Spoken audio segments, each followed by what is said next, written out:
ஒரு நிமிஷம் கேளுங்க. வாழ்க்கையில் நிறைய புரிதல் உங்களுக்கு வந்து சேரும்.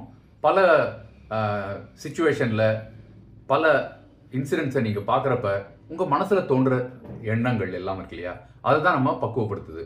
அப்படிதாங்க ஒரு என்னோட நண்பனோட தகப்பனார் இறந்து இருந்தார். அந்த சுச்சுவேஷனில் நான் அங்கே போயிருந்தப்போ அவர் உட்கார வச்சுருக்காங்க, பஞ்செல்லாம் இருக்குது, கண்ணை மூடிட்டு இப்படி உட்காந்து நிலைமையில் இருக்கார். ஒரு சின்ன கற்பனை மனசுக்குள்ளே ஓடுனது. நீங்கள் பார்த்துட்டு இருக்கிறது Krupa vibes YouTube channel, KRUPAVIBES. என்ன கற்பனைனா, அவரை பற்றி நல்லா தெரியும் எனக்கு. அவர் வந்து கொஞ்சம் நிறைய நிலம் புலங்கள்லாம் வச்சுருந்தார், நிறையா சம்பாதிச்சார். வாழ்க்கையை இப்படிலாம் லௌகீக விஷயங்களில் நிறையா இன்வால்மெண்ட். லௌகீக விஷயங்கள்லாம் உங்களுக்கு புரிஞ்சிருக்குன்னு நினைக்கிறேன் நான் என்ன சொல்கிறேன்ட்டு. இப்போ நான் ஒரு சின்ன கற்பனை, அவர் பக்கத்தில் போயிட்டு நான் வந்து இப்போது என் பெட்டிக்குள்ள 10 லட்சம் ரூபாய் உங்களுக்காக கொண்டு வந்திருக்காங்க அப்படின்னு சொன்னால் அவர் டக்குன்னு கண்ணு முடிச்சா பார்க்க போகிறாரு? இல்லை இல்லையா, அப்படியே தான் இருக்க போகிறாரு இல்லையா.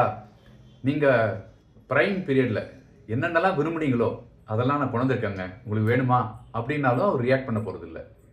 அப்போது அது ஒரு உடல், ஏன்னா அது அவருக்கு பேர் கூட நம்ம சொல்கிறது இல்லை, பிணம் அப்படின்னு தான் சொல்கிறோம் இல்லையா. அந்த உயிர் அந்த உடல்லேருந்து போனதுக்கப்புறமா எது சுற்றி நடந்தாலும் அதற்கு ரியாக்ஷனே இல்லை.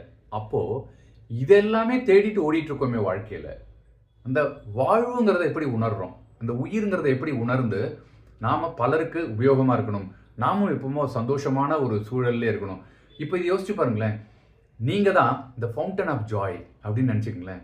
உங்கள் ஊற்று நீங்கள் தான், சந்தோஷத்தின் ஊற்றே நீங்கள் தான் அப்படின்னா அந்த உலகத்துக்கே நீங்கள் தான் கொடுக்க போகிறீங்க அப்படிங்கிற நிலைக்கு உங்கள் மனசு வந்ததுன்னா எப்பவுமே சுதந்திரமாக சந்தோஷமாக இருக்கலாம் இல்லையா.